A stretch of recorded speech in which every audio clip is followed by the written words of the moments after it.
Hey YouTubers, this is your girl Kalisha. Cows. Okay, so I haven't been on. I had needed a new phone, so I had to get a new phone to be able to record new video.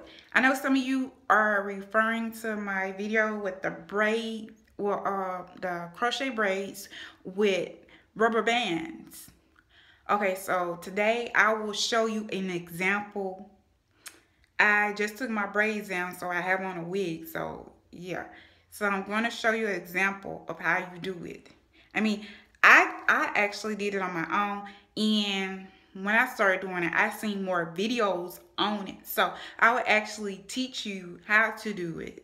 And I hope that you, like, get it. Because the only thing you're doing is just parting your hair, putting the rubber band on your hair until like almost into a knot, and you get the crochet braid and you put it under the rubber band, or you can tie it. It's many methods of how you do it, but I'm going to show you.